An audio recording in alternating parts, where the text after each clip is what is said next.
We're back, it's another week, we're ready to tackle the week with full force. We've got loads going on, we've got the budget announcement that's dropped. It's a real kick in the teeth. We've got our all hands company meeting. I'll keep this brief because last time it went on for an hour. New products we're looking at. Have you bent that? Yeah, I've just... Well, I'm testing to make sure it's... We're heading out on the road, so I'm taking myself to the coffee shop, getting out of environment. It's going to be a busy week. Let's go.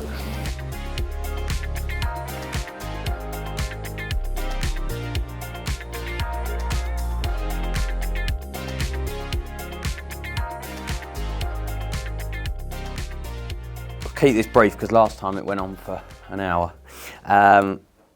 But yeah, Mitch stole my thunder anyway, but September was the month we've been trying to work towards for probably a year, if not more.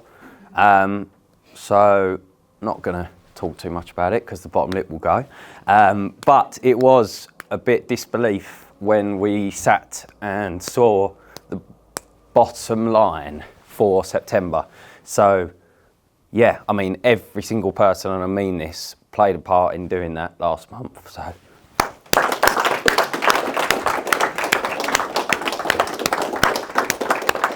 Don't put that in the video, Sam.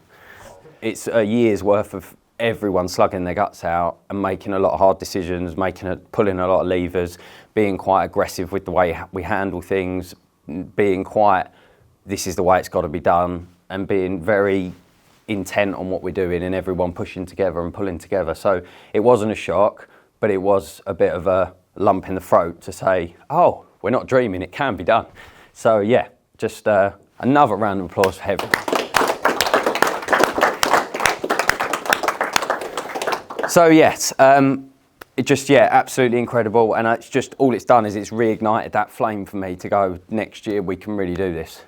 Because it's not a pipe dream. We've proved we can do it when we all pull together and we give a shit about how much tape we're using, what we're putting in the bin, how are we getting earlies out, saying yes more than we're saying no, getting things over the line, but negotiating with suppliers on, oh, actually, do we really need to pay £7 for that delivery? Just being savvy and acting like owners collectively, we achieve that, all of us. You know, it's little things like people's attitude where Barbara's mucking in, Lou's pitching in times of need, everybody doing their thing. I'm just singling out because they're fresh in my mind, but everybody collectively, and I wouldn't say it if I didn't mean it, genuinely, everybody in the business has done their bit to contribute to that. So I think, you know, it's just a huge, huge moment to think, okay, 12 months of saying it, we've actually done it. So thank you to everyone from the bottom of my heart, and let's keep doing it. Let's keep going. On a negative note. So what you just seen there is a snippet into our monthly all hands meeting. So at the end of every month, we get the entire company together for a big stand-up all-hands meeting. We do a bit of a presentation. We look at the prior month's results. We look at what we're doing well, what's not going so well. Each department gives an update to the rest of the company on how they're doing against their metrics, their KPIs, what their wins are, what they're most struggling with right now, what their frustrations are. We look at things in the business, so like, is anything broken? Is there any problems? Is there anything causing us friction? Where are we making improvements? How are we better than we was the month before? And it's just really about communicating across the company, no matter whether you're printing something on a machine in the day, no matter whether you work in finance, marketing, sales, design, everybody comes together and they hear the same thing. I share my thoughts. It's, you know, a frustration of mine at times. As we've grown, I'm not as in touch with some people in some departments as I once was when we were a smaller business.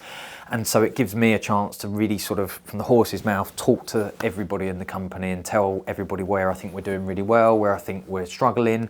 I share very openly the numbers, and I'm very upfront with really pushing on our vision. We talk about our sort of DNA and our core values as a company, and it's just a hugely beneficial thing that we've found. We started it about a year ago now, because when we did our end of year conference last year, a lot of the feedback was that people felt there was at times a lack of communication from senior leadership and about what direction we were going in and what they want, and people just wanted to be in the know more with what's happening.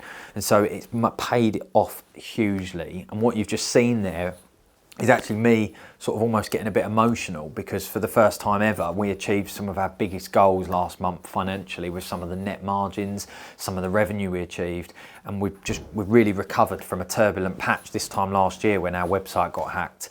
And the thing that I've been banging on about, and then trying to get the sort of goal of what that mountain we've been trying to climb as a company, at times it's been really tough and we didn't think it was possible, and I think some people doubted it and they didn't quite believe me. And last month the numbers didn't lie, and it was just such an amazing moment that I actually struggled to keep my emotion in, at just that sense of, oh my God, this is real, we've done it as a team, and sort of taught me that I wasn't mad and that the team wasn't mad. So yeah, it's I do struggle with that, but I think it's nice actually that I'm honest and I'm open, and I try and keep my emotion in, but sometimes it slips out. And that's okay, I think. I don't think that's necessarily a bad thing. I think it's just me being honest and not trying to put a big front on. So yeah, it's hugely beneficial, and I strongly recommend, when you get sort of anywhere above sort of 20 odd people, I think, in the company, I do think an all hands meeting. And now for us, we did it every Monday at one point, and we realised that was a bit excessive because it got a bit dry. We went to fortnightly, and now we do it monthly. We think monthly is a sweet spot for us, but every business will be different. So I really recommend, if you feel like you've got multiple sites and multiple buildings and different teams who don't really communicate well enough at times because of just the infrastructure and the layout, I really think it would be a beneficial thing to implement in your business. So yeah, that is what we're doing. I'm just reviewing the Tassie Waste website. Todd, who does our Tassie Waste web development, he has created a new section for me on there around case studies. So what we're trying to do is, now we're starting to work with some bigger commercial projects. We're doing some shop strip out, some construction site works, and what he's doing is he's built me a case study section landing page, which we're now going to start populating. So I'm just having a look over the layout of that, how it's going to work, and I'm just brain dumping some of the case studies that I know we've already got content for, that we just need a bit of a write-up, and then I'm going to ask Kelly to kind of take my words, the images we've got, and start populating that into there, and then we can create quite a nice regular flow of case studies. I don't think enough people do that, especially in the trades world. Not enough people are talking about some of the fantastic work that they're doing and some of the great projects that just ooze credibility for other businesses that are potentially considering using you. And I think a lot of people in the service-based industry, their website just stinks. And I think people need to make more effort with really, that is your shop front, and making it scream credibility, having reviews on your landing page, having great examples of your work, investing in somebody to do very nice grade photography, videography of projects you've done, of showing off the work you're doing. If you're working with big brands, doing shop fit outs, construction sites, if you're doing the electricity fit out for a huge, organisation, get it on there. Don't just do it and that's it. It needs to be on there. You need to be talking about it, because if then you've got a smaller entity that's considering an electrician, considering a shop strip out, considering waste removal, if they know you're working with huge big organisations, it's going to be a no-brainer for them, because if you can cope with that sort of work, you can certainly cope with others. So I just think that I've got a lot of friends in the trades, I've got a lot of friends in different sectors that are service-based, and the website's just naff, or they don't even have one. And I just think, then they moan that they want more business, and I think in this day and age, how can you not be investing a good chunk of money into constantly marketing and constantly advertising, even when you're busy? I've known so many people that go, oh, we don't need to, we're busy, we've got loads of work on. Yeah, you have. Well, what do you have now? But nobody knows what's around the next corner. Who's to say tomorrow the big one in your pipeline is going to fall off? So I think more people need to prioritise that, and they're the people that will truly win. So yeah, I'm making sure we do that for the Tassie Waste brand, and I'm populating some new case studies that we're going to shout about for some great things we've been doing. So yeah, that's what we're doing. Hi Ella, how's your day going? Hi Sam, so it's quite busy at the minute. There's quite a lot of orders coming in and the email's quite busy as well. But we are facing an issue with our X5 machine being down, so there's quite a backlog at the minute, and quite a few jobs have gone late because of this. But another good thing is that the e-com is quite busy at the minute, so there's quite a few orders coming in for that. Feeling a bit under the weather. I have got a wisdom tooth coming through, which is very painful, and I've managed to catch an infection in my mouth as well. So the dentist has put me on some strong painkillers, and I have got the extraction, as they call it in their lingo, booked for just over a week's time once some of the swelling's gone down. So I'm struggling a little bit. I'm not my usual upbeat self, but the painkillers are definitely helping. And then to just make things even better, the wonderful new Chancellor announced the budget yesterday, which was probably one of the reasons why we didn't vlog anything yesterday, because I just felt so deflated. I try and be optimistic, and I've always tried to live by the whole, control your own economy, be your own economy. You can't control what goes on. As I say to the team, we can't really control what goes on outside of these four walls, and by four walls I mean our company, our group. So we just have to try and be our own economy. And I've always tried to live by that. I don't watch the news. I don't really spend time getting involved with it, because it demoralises you. But I did, for the first time ever yesterday, I sat for the hour or so and I did watch the budget live. And then we had a bit of a rally round with the accounts team afterwards, and direct costs, it will be just under 90,000 next year, as of April, that it will kick in, that 12-month period, for us to stay as we are. So that's not employing anybody else, that's not changing anything, making any more profit per se, but we will need to, as overnight, our costs will go up by 90,000 per annum for the existing staff, and that's based on obviously the salaries, but more heavily based on the national insurance contribution and the allowance that we have as employers, dropping to what I believe was 5,000 now. So yeah, 90,000, I mean, it's tough, and if we want to, based on the sort of net margin that we're currently operating at, we probably need to pull in about another 1 million to 1.1 million of revenue to pay for that. And that's not going to achieve anything else in our pockets. That's just, we've just got to bring that extra, the £1 million odd in, non-negotiable, just to stand where we are, and stay still. So yeah, it's a real kick in the teeth, which are already hurting. But I'm trying not to get too down about it. Yesterday I did, and I just went home, and I just sort of it was one of those days where you question why you bother. But I woke up this morning and I'm trying to battle on. I'm now sat here this morning and I'm looking at ways that we can scale. I've been pad and pen, just brain dumping. Where's the new opportunity? How can we bring in more revenue? Where are we going to scale? What are we going to do? Where can we be more efficient? Because I think that a consequence of the way that how much it's now going to cost, how much it's going to cost an employer to employ somebody, I think it's going to put people off of just throwing, we need another person. I think more businesses will rely on freelancers. I think more businesses will look at actually expecting more of their people, rather than just saying, oh yeah, do you need a helper? Do you need someone else in your team? I think there's going to be the demand for improved and increased efficiency and productivity and outputs from departments and KPIs, I think, are going to become greater, because that squeeze is just, going to become more and more. And I don't think, so I think there's a lot of industries affected in this example, but I think I can only talk for us because it's an industry we're in. But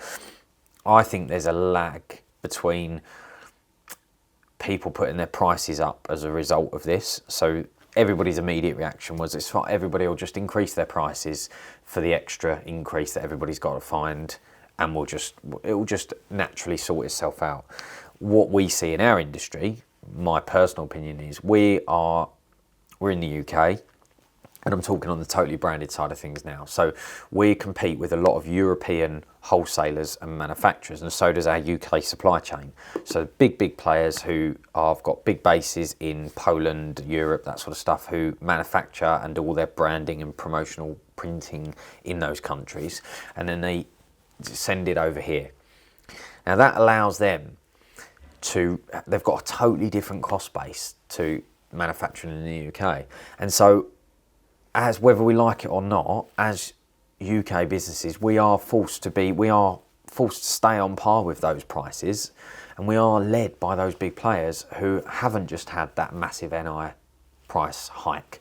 And so I'm not so convinced that the prices, say just in the promo market, for example, will go up that quickly overnight. I think there will still be a highly competitive market, and it will take some time for the prices to be dominated and reflect that. So, yeah, I think it's going to be tough, probably tougher than I had anticipated after I've had some time to reflect. But I'm just now going into a meeting. I think it's actually more of a webinar with our accountants who are putting on a bit of a debrief on yesterday's budget and going to give some context now that they've had a night and a day to review it, understand it, and they're going to offer some advice and some things to be aware of. So, yeah, not excited, but then I think we all knew we wouldn't be. But we can't lay down and give up. We've got to keep going. Got to keep pushing on. We owe it to the team and we owe it to ourselves to keep building and be better than yesterday. So we're going to keep going. And that's what we're doing. I don't know how that compares with the other ones, to be honest. I weren't organised enough to look at that. Have you bent that? Yeah, I've just... Well, I'm testing to make sure it's... But I mean, who's going to do that though? Yeah, I mean, I don't know. I should have don't brought think- one of the other ones up really, just to see what the mechanism was like. It's like everything, isn't it? You get what you pay for. I mean, even if you do bend it, like I've just done, does it still work? Yeah.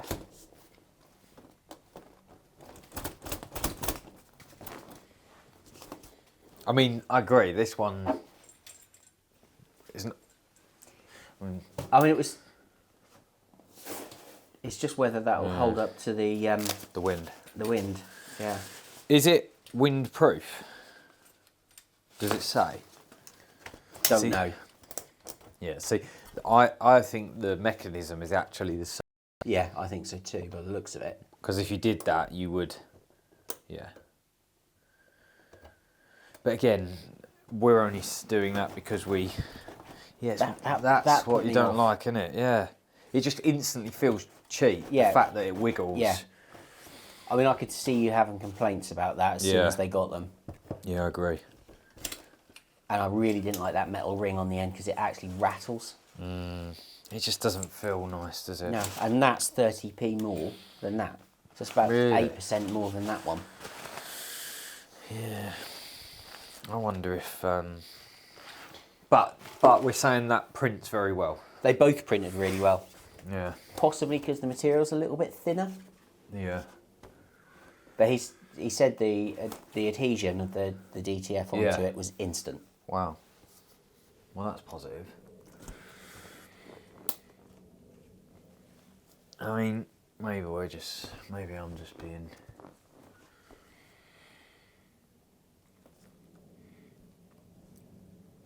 I just think with umbrellas, I mean, I think we touched on this the other day, didn't we? Everybody wants cheap, but when the product arrives, they don't want cheap. Yeah. And if we're selling a golf umbrella and then it's breaks, you're just going to get so many complaints and tickets. You're better off being a couple of steps up and having something that's fit And for not purpose. playing in that lower end of the market because it's just going to annoy people. Even though they'll be lured in by the price on the website. It's not terrible, is it? No. I just think when you get into the realms of golf umbrellas, people expect a nice umbrella they're going to keep and want to keep in the golf trolley, and it's a top end of the umbrella world, isn't it? Yeah. To an extent. So I do wonder if You have to have a little look at what Total one more are doing option. as well. Yeah. I mean, I wouldn't say I still there'll be plenty of people that are more than happy with this. It's all about expectation, isn't it? Yeah. I mean, I don't think it's bad. It's a bad umbrella by any stretch, but I wonder if we should just check one more out that are maybe that couple of quid higher in price point. Yeah, I can do that. Hey Jazz, how's your day going? Hi Sam, my day is going better than yesterday, thank you. We've got a machine down, which has made us have quite a little bit of a difficult week. So we've just had to replan, move everything. but luckily we're getting a new machine installed now and training's currently happening, so that we should be back on track by the end of the week. We're really busy in other areas, which is causing another set of problems, but they're good problems to have, which just means that we're getting rush orders out, and we're also still sending early orders as well. So all in all, my day's going quite well, thank you very much. A few years ago, I came across the idea of doing the right work once, and the whole thing, just like around leveraging your time, just changed everything for us. In the sense of, I started to use tools like Loom videos and screen recordings, SOPs for our business, and I found that what I used to do we'd have a new starter, we'd train them, we'd show them how to use a system, a process, what our standard was for doing something. And then that person would leave and we'd have to do this whole new, very manual onboarding again. And it was just so time consuming and we was never leveraging time. And now I'm just obsessed with this, like doing the right work once and only once. And I've started to use these tools, which I wanted to really shout more about because I don't think enough people are using them, like Loom. There's lots of different, competitors to it, but Loom videos, it's installed on my computer. And instead of setting up a meeting with someone, instead of showing someone something manually and then they forget what you said because you was in a rush, I just religiously screen record and do an overlay of microphone talking about the problem, the bug, how something's to be done. If I'm assigning someone a project, I'll walk through what good looks like, what done looks like, do one example for them, screen record it, send them the link. They can watch it over and over again. And nobody has to come back to me and goes, last month when you showed me how to do that monthly VAT, that monthly nominal code, that monthly report, that monthly export, blah, blah, blah, the monthly change on the website, I've forgotten because we only do it once a month, that monthly task. No longer do they need that. And it's like you record it once, you do the right work once, 50 people could be trained off of that one video. And it's much the same with this new tool that we've brought in recently, which has been a game changer for us, called Gemba Docs. And this software has been amazing. Everybody's got the app on their phone. We've also got it on everybody's web and their computers. Every single person in the business, whether you're a machine operator, whether you're in marketing, finance, we're creating standard operating procedures that are in this bank, and we've built up hundreds in there already, from all the way down to how to clean the printers after they've been used, down to how to order with freelancers and send briefs out for developers. You name it, we've got standard operating procedures so that whenever somebody new joins in a certain particular role, there's SOPs on how to use a particular artwork template, how we buy, where we buy, how we repurchase our marketing flyers, all those sorts of things are built in, ingrained into this knowledge base that's just building all the time.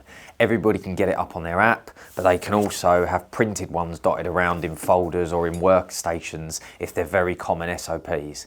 So I just wanted to talk today about the fact that I think so many more people should be leveraging their time. And, with the announcement yesterday with the budget, I think there's going to be even more push on businesses being more efficient and more productive with their time and the people that are working within businesses, because we need to be getting more out of every pound and every minute. And so I think utilising tools like Loom, like Gemba Docs are just absolute essentials to be able to do the right work once and not have to keep doing repetitive tasks all the time. Little nugget I wanted to share with you on this fine Thursday.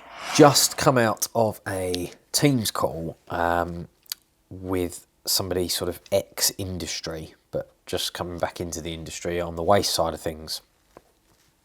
Just had a really good call, and I think this goes back to reaching out to people who have been there, done it, and really lived what you're going through. And I think that there's so many people that have built and exited businesses in your industry and in your niche that are out there on LinkedIn, on social media, that you could send a polite message to.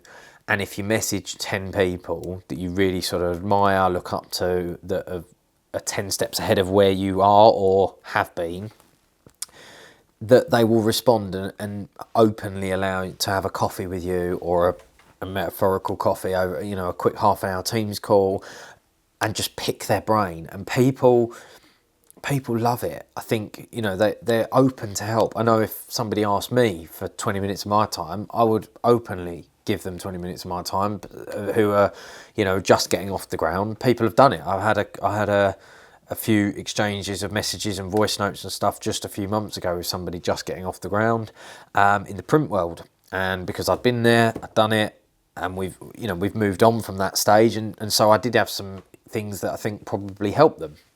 And it's the same with the waste. I'm not quite there yet with where we want to be. We're having some challenges. It's a new industry for me. I don't know it all the best. And there's some tricks of the trade that only time in the game, skin in the game, will have taught these people. And you'll be amazed especially when they're in a different location. For example, we're in Norfolk, this company, say in Scotland, are prepared to share information. They don't see you as a threat, and they're willingly open to share knowledge and help you. So just don't sit there thinking you've got to have all the answers. Make a list of people that you can visually see have done it. They've achieved it. They're where you aspire to be. They are at your vision point, and just reach out with a polite message. The worst they can say is no, or they just don't reply. But someone will, and that's my experience. I've done it so many times, and it's leapfrogged us forward hugely. So yeah, little tip of my experience. We are wrapping up another week. It's been good. Feeling optimistic. There's good things happening. We're just pushing on. Nothing mega exciting for you this week, but it's just a reality of us week by week, brick by brick, trying to build towards the vision that we've got. There's plenty of great things going on. There's plenty of not good things going on. Had a part just go in one of the print machines. One of the UV lamps parts have gone on one of the UV printers, and that's just cost us $5,000.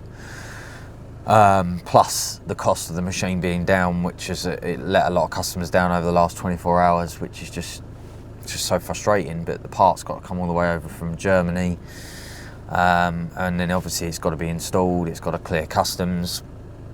So yeah, incredibly stressful.